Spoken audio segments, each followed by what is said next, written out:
ഞാൻ 5 വർഷമായിട്ട് അയാൾക്ക് വേണ്ടി ജോലി എടുക്കണമെന്നും അയാൾ എല്ലാവരോടും പറഞ്ഞിട്ടുണ്ട്. അയ്യോ ഓർമ്മിപ്പിക്കല്ലേ പൊന്നെ. ഞാൻ ഈ 5 വർഷം അയാൾക്ക് വേണ്ടി 72 സിനിമയോളം അയാൾക്ക് വേണ്ടി ഞാൻ ചെയ്തു കൊടുത്തിട്ടുണ്ട്. എന്നിട്ട് ഈ 5 വർഷം പണിയുന്നതിന് ഞാൻ ചുരുങ്ങിയത് എനിക്ക് 50 ലക്ഷം രൂപയിൽ ഏറ്റവും കുറഞ്ഞതല്ല.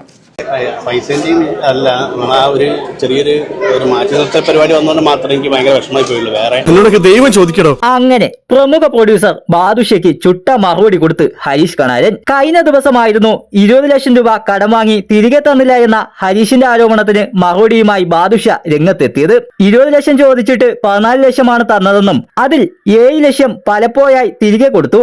ബാക്കി തുക ഹരീഷിന് വേണ്ടി 72 സിനിമകളിൽ ഡേറ്റ് മാനേജ് ചെയ്തതിന് എനിക്കായുള്ള ശമ്പളമായിട്ട് കണക്കാക്കുമെന്നും കരുതിയെന്നുമാണ് പത്രസമ്മേളനം വിളിച്ച് ബാദുഷ പറഞ്ഞത്.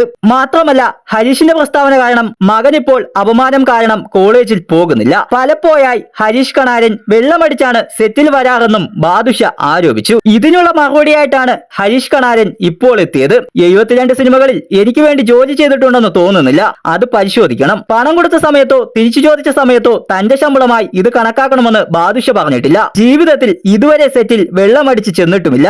എന്നാൽ ഈ വിഷയത്തിൽ ബാദുഷയുടെ കുടുംബത്തെ വലിച്ചിടരുതെന്നും ഹരീഷ് പറയുന്നു. സത്യത്തിൽ ഇതിൽ ആരുടെ ഭാഗത്താണ് തെറ്റ്? ഹരീഷിന് വേണ്ടി ജോലി ചെയ്തതിന്റെ കൂലിയാണെങ്കിൽ അങ്ങനെ തന്നെ പറഞ്ഞത് ചോദിച്ചു വാങ്ങണമായിരുന്നു. കടമായിട്ട് ചോദിച്ചിട്ട് അദ്ദേഹത്തിന് വേണ്ടി ജോലി ചെയ്തതിന്റെ കൂലിയായിട്ട് കണക്കാക്കുമെന്ന് കരുതി എന്നൊക്കെ പറയുന്നത് ശുദ്ധ തെണ്ടിത്തരമായിട്ടാണ് തോന്നുന്നത്. എന്റെ ബാപ്പി കടം മേടിച്ചിട്ടുണ്ടെങ്കിൽ അത് തിരികെ കൊടുക്കും എന്നാണല്ലോ അന്ന് മോള് പറഞ്ഞത്. എന്തൊക്കെ പറഞ്ഞാലും പൊതുജനങ്ങൾക്കിടയിൽ ബാദുഷയ്ക്കുള്ള ഇപ്പോഴത്തെ ഇമേജ് മാറണമെങ്കിൽ എത്രയും വേഗം വാങ്ങിയ പണം തിരികെ കൊടുക്കുകയല്ലേ വേണ്ടത്. ഇക്കാര്യത്തിൽ എന്താണ് നിങ്ങളുടെ അഭിപ്രായം? വിലയേറിയ കമന്റുകൾ രേഖപ്പെടുത്തുക.